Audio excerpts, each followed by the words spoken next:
striving and achieving a position in behavioral health leadership as a Black woman is no easy feat. One might wonder what were the costs? What happens when an environment does not uplift and empower all the intersectional identities of Black women? So, what happens when the amazing gift of experience and talent of Black women are not seen? Then, on the flip side, what happens when visibility is placed on Black women? Therefore, what does it mean to bring identity in the workplace? Welcome to People of Color in Psychology, the show that explores mental health topics specific to culture, diversity, and communities of color. I am your host, Jack Zen. As part of our series for Black History Month, our guest today is Samantha Edu, a Georgia-based licensed professional counselor with a master's degree in mental health counseling.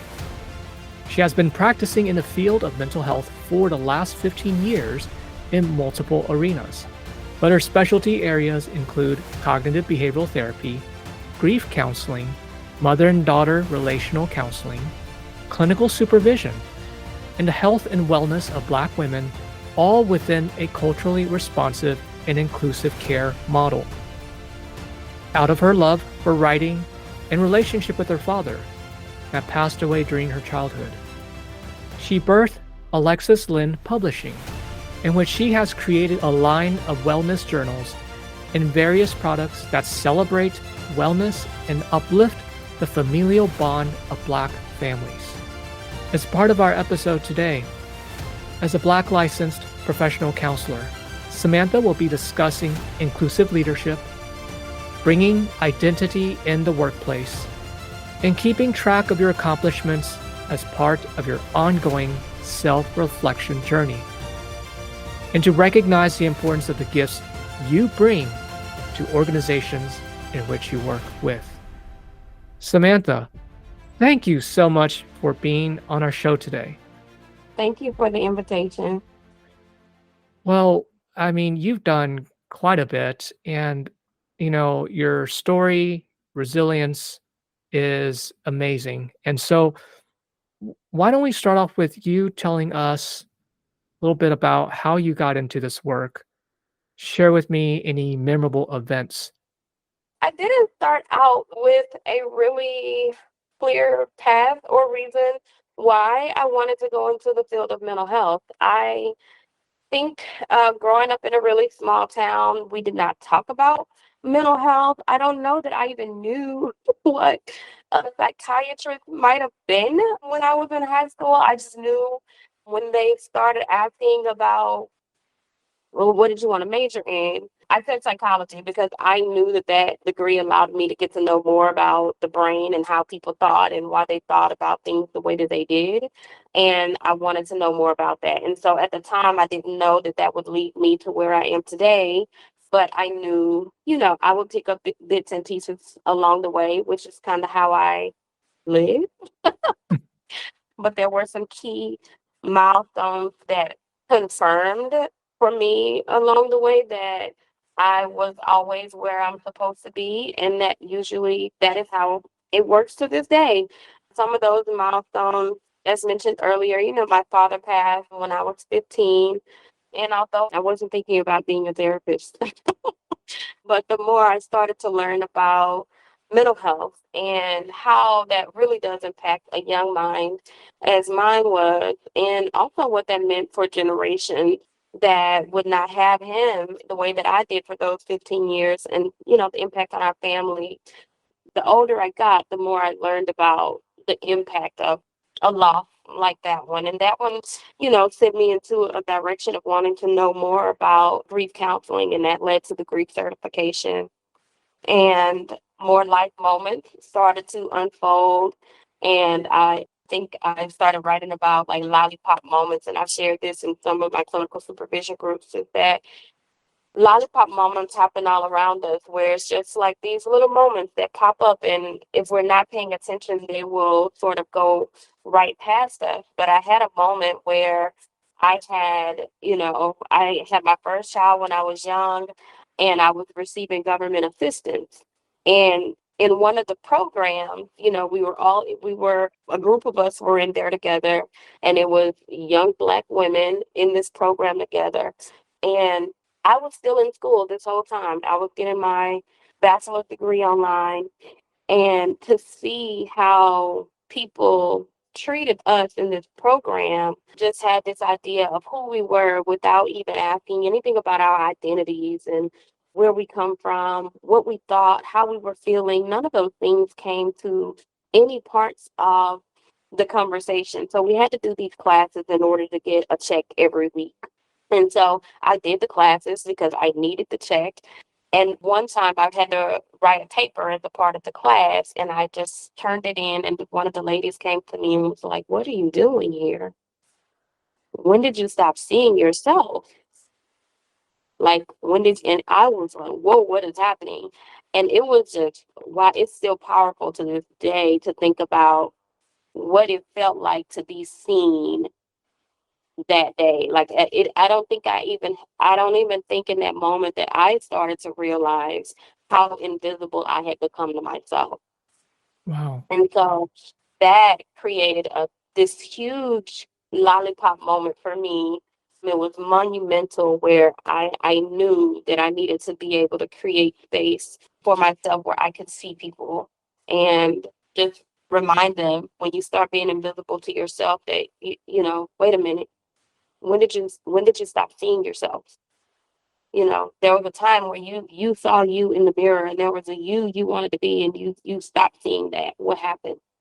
And that was monumental, and it just led me into Black women's mental health specialty, and and just keep it to move into my master's degree. It's just these moments just kept me pushing and pushing and pushing and pushing, and those moments just kept happening, and I'm here now. Wow. Courage, resilience, and to access the vulnerability that you had to go through to face that. Did you have a sense of, I guess, what happened that led to you just becoming invisible? And then, of course, on the flip side, what were some of the things that helped you get out of that so you could start seeing yourself? Obviously, the example that you gave, starting with that class and the essay. And then what were some other things that followed after? When you think about today's systems that are set up, and they're supposed to be set up to help you, they're not necessarily set up to empower you as you navigate the system. And so the more that I was, having to navigate America's, welfare system and government system to seek assistance, and also just trying to be a new mom. I had moved to Georgia and left my family. And so I'm navigating all this. I left the safety of my identity and trying to create something new with a new identity attached to me. And also just this huge responsibility of the generation I was creating inside of me. It all started to jumble into the thoughts of, whoa, you know, I'm definitely not good enough to be doing any of this. And you start hearing the unspoken words around you, or the fact that you have to go and ask or do all of this to get a $200 check a week while you work a full-time job, and none of it is enough. So the messages that our system send to people that really do need help, they become the voices, even if those voices never existed before. We don't have systems that were created to build up people that need help, and so we have to be those people. And thinking about correcting the system, giving Mhm. voice and empowerment, and tying it Absolutely. back to identity, how can we create that so that we don't perpetuate this existing system of Mhm. making people invisible? We have to be brave enough to have conversations like this one, and then we have to be brave enough to challenge the system and call out, things that are deeply rooted within our everyday life. It is the smallest things, you know.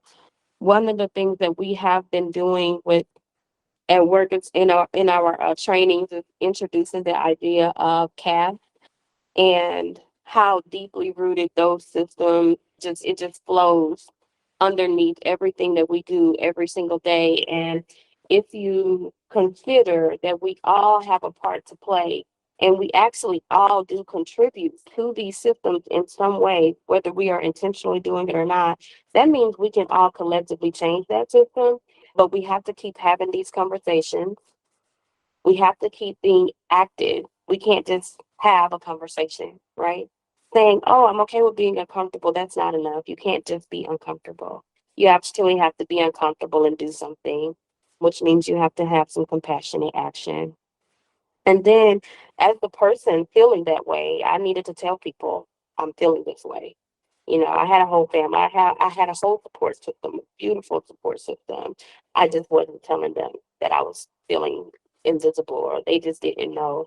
And that's because I come from a group of beautiful, strong Black people, and one of the downfalls of coming from a group of beautiful, strong Black people is you think you got to be strong all the time.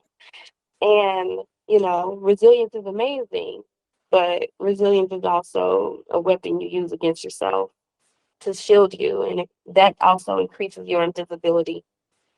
Hmm. Hmm. Gosh, there's so much to be said about everything you've shared. The uh, just I mean, recognizing that we need to keep having these conversations and that isn't enough, that we must take it into action. And of course, what does action Yeah. look like?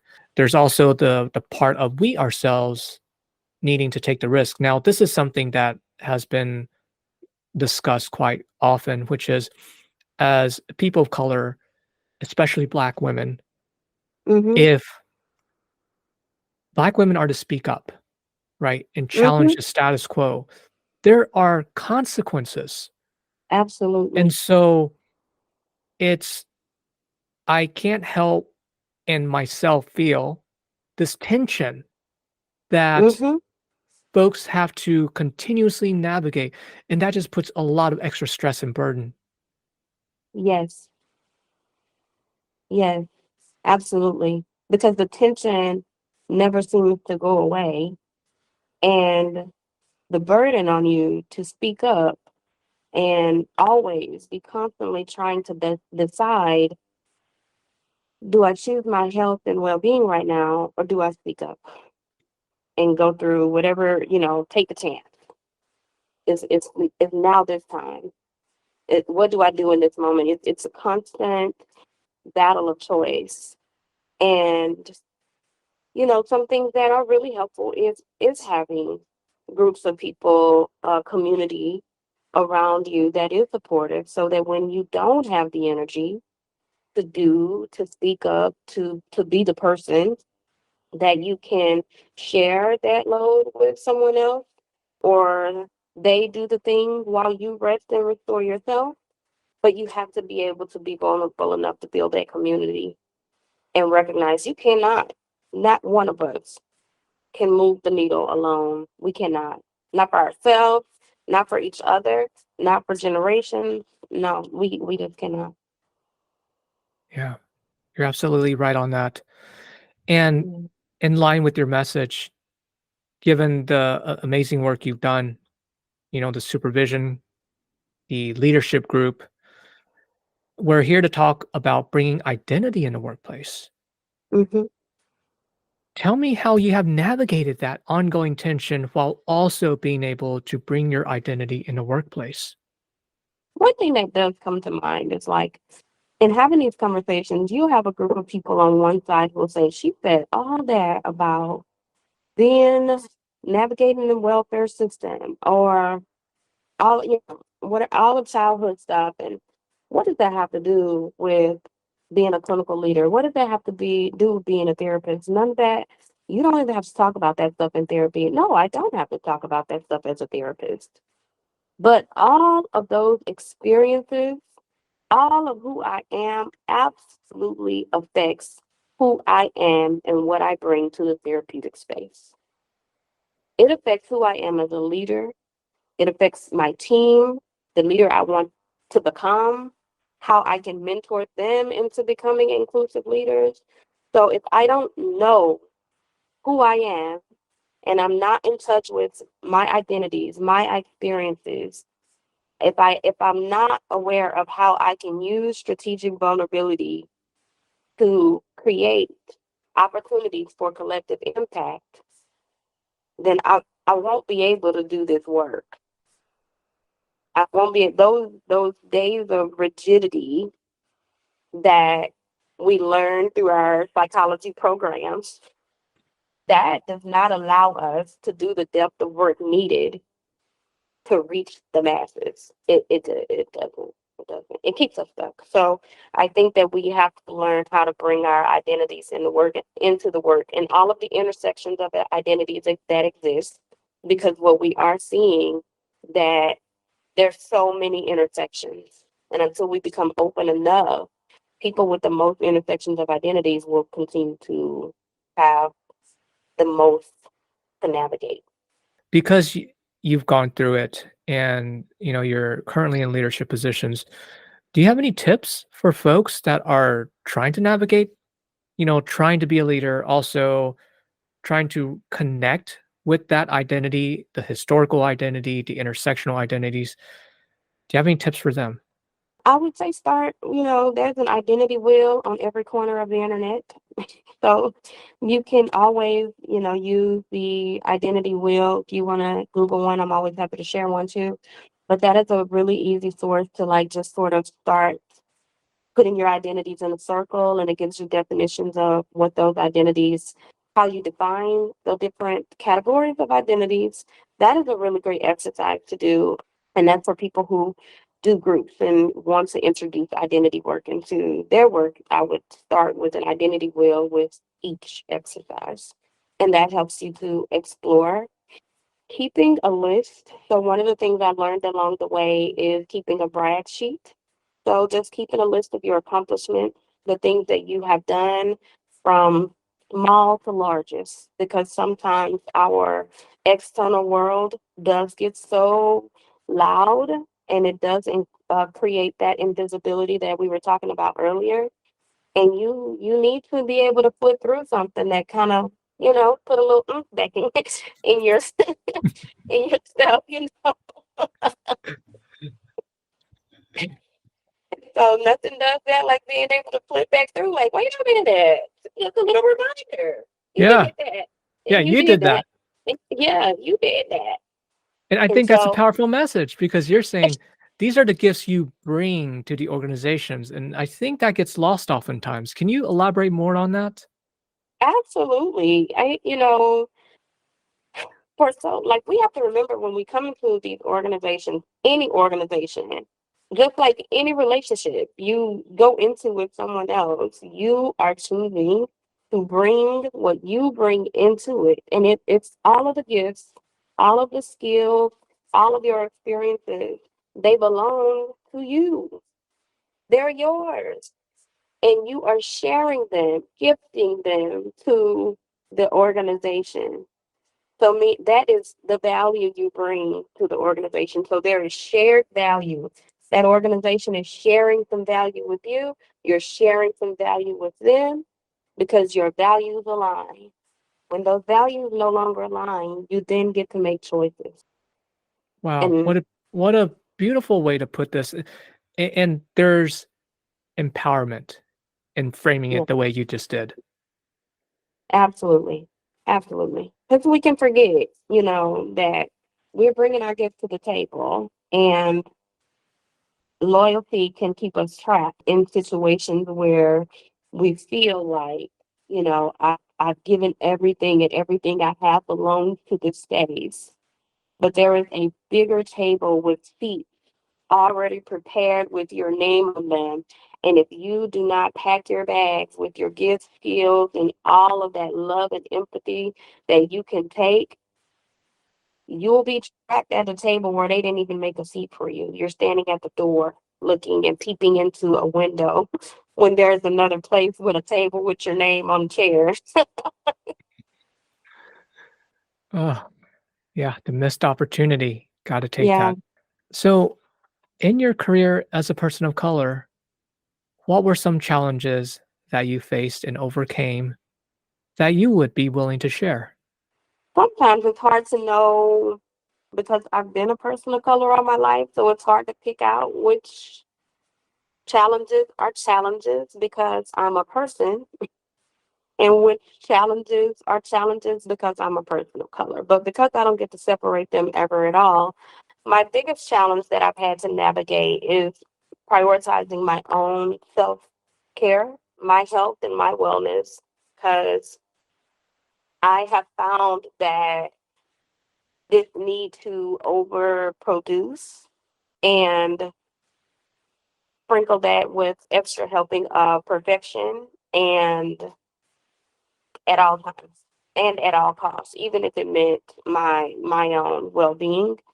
And so having to learn what it looked like to be aware of my nervous system and somatic symptoms and when I was really, really, really coming up on the brick wall and not only just seeing it, but saying something, doing something different, and creating different habits and setting boundaries. That is an ongoing challenge. And it's one that I hear often is that feeling a need to overproduce, please, perfection, always showing up for others. It's just really difficult. And those are the things that make it hard to pack up your gift and to kind of sort of decide to preserve yourself within any space. It's an ongoing challenge. In many ways, it's not one of those things where you overcome completely. You Oh have no. to you're faced with it all the time. Yeah, Absolutely. Yeah, yeah. absolutely. So that is definitely one of the biggest challenges. And I do attribute challenges because I attribute that to being a Black woman in leadership and also being a Black woman in leadership in the field of behavioral health because you have this unique experience of constantly holding space for clients, for your team, for leaders. It's what you do, and then you have family and all of the other hats that we wear.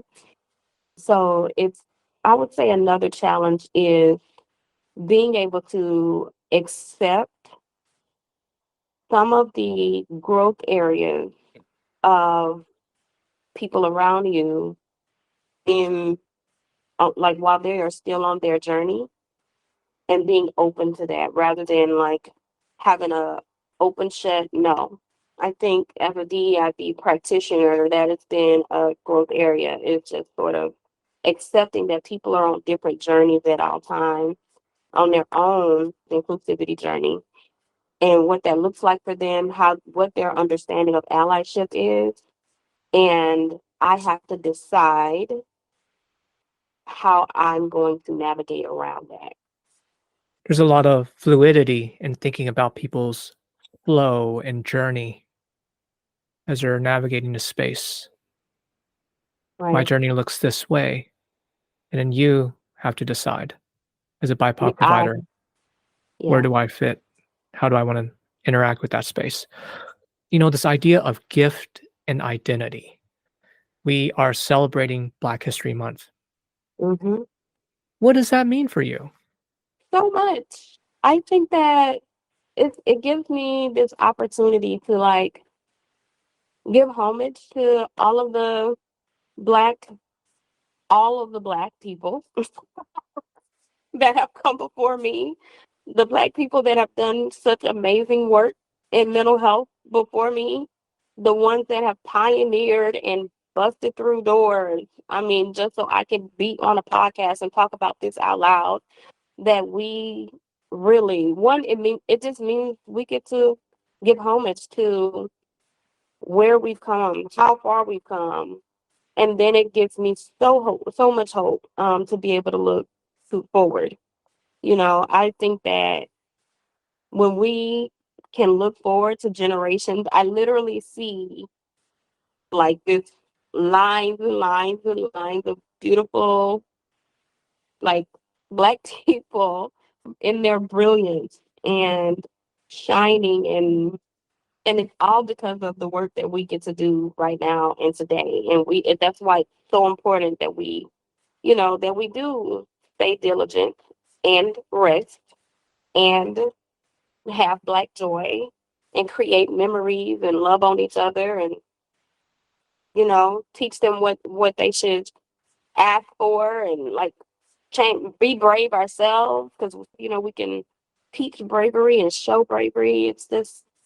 It gives us an opportunity to be exciting. And then it is also Black History Month is always a reminder to me to remind people that it should not just be a month that we are doing this work. I couldn't agree more.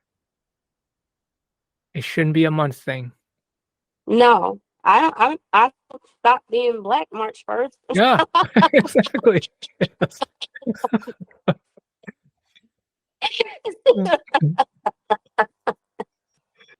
Of all the work that you're doing, how do we support you?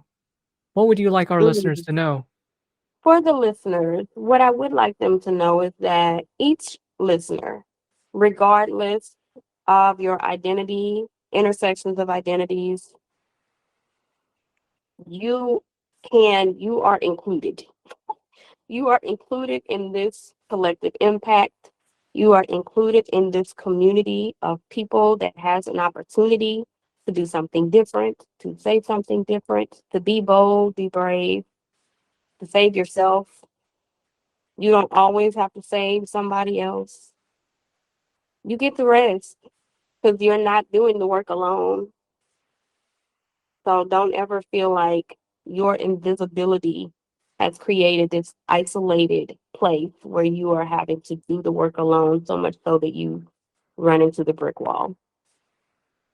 You know, you have to preserve your gifts for the generations to come.